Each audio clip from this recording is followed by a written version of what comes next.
I appreciate it, and I know Chris will appreciate it, and he'll be here in about 20 minutes.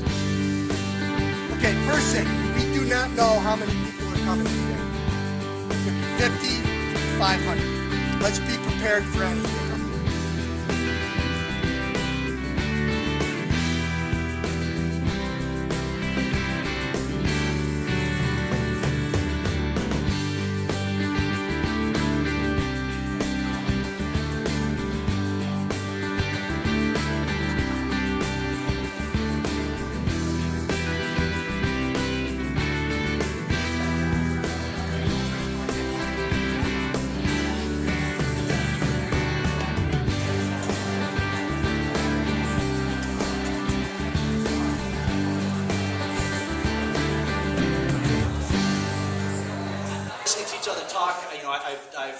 I've come to respect a great deal Chris Gibson. He's a wonderful man. He's a genuine person.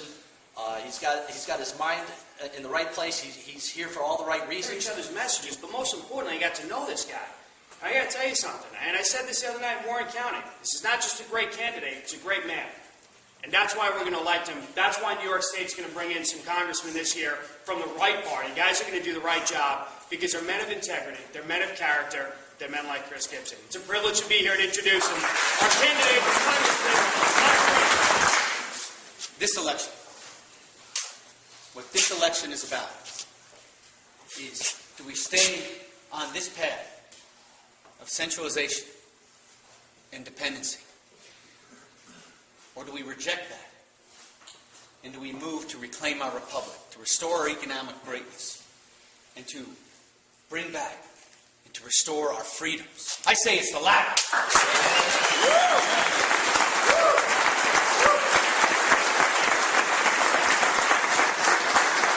Now we have seen what the last nearly 2 years have brought us.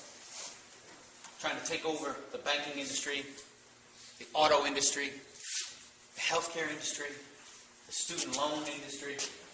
And what do we get for it? We're still having unemployment hovering around 10%. We have taxation levels that are unacceptable. We're borrowing at a rate that is going to basically foreclose options and freedoms for the next generation. And we cannot continue down this path. We've got to change course.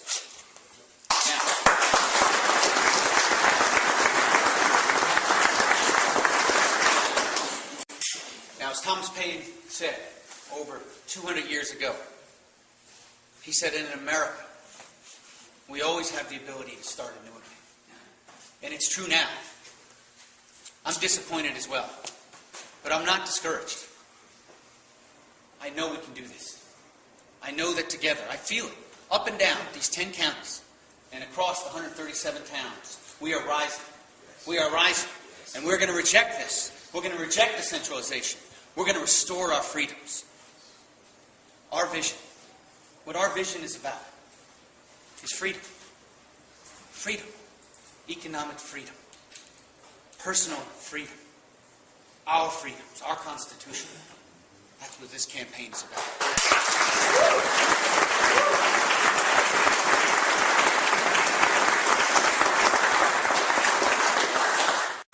The central issue in this campaign is about the economy and how we're going to grow this economy. About 16 months or so ago, it was widely recognized that we were in a very severe recession. We're having significant problems with unemployment with no real vision on how to move forward. And this administration took us down a course. They said, we'll take $1 trillion, nearly $1 trillion of your money, and we'll move that around, and we're going to be able to create jobs. And you saw what happened.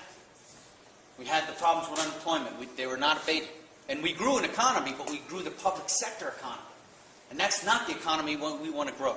We want to grow the private sector.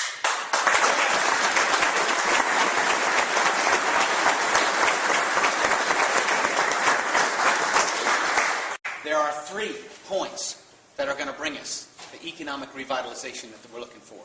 And the first is taxation, the second is regulations, and the third is new bipartisan healthcare reform that truly drives down costs. Now, how do we get that information? Well, we listened. We asked a very operative question of our small business owners. We said, what's standing in the way of your growth? And then we heard what they had to say.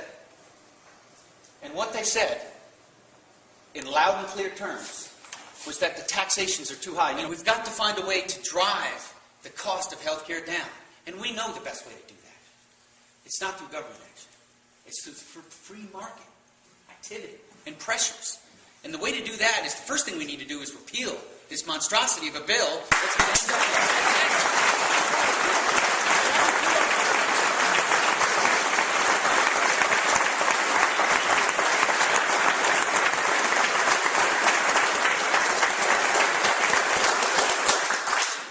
And then we quickly have to come back to the table, because health care is an issue, and we cannot turn our back on it. We have to work it. But what we need is we need the forces of competition to come into play.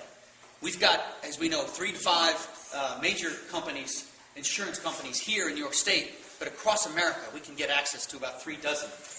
And so what we need to do is allow for that competition, take down those barriers to competition across state lines, and allow us to compete for their business, and more importantly, allow the insurance companies to compete for our business. And then, yes,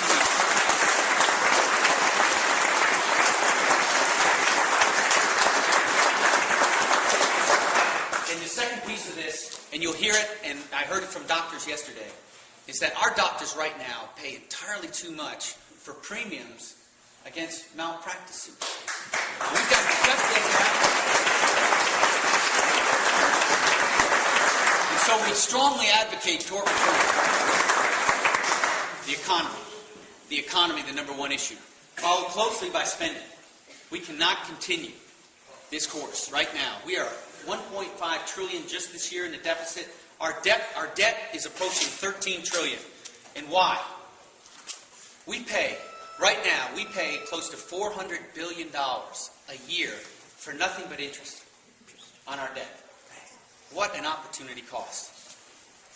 All it's doing is servicing the debt.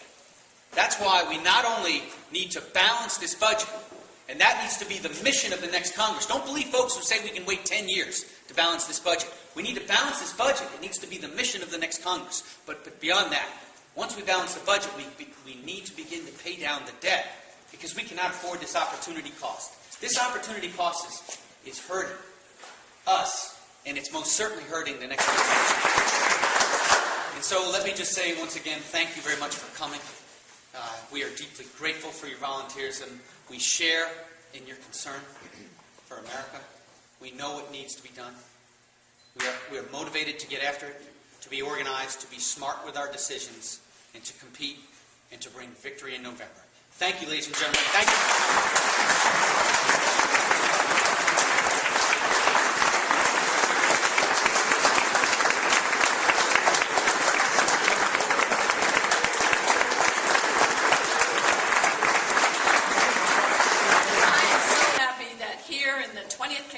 District, we have had the good fortune to have 3 candidates come forward to run for this seat. And those candidates, Pat Ziegler, Dan Steck, have united behind Chris Gibson. We have really got momentum.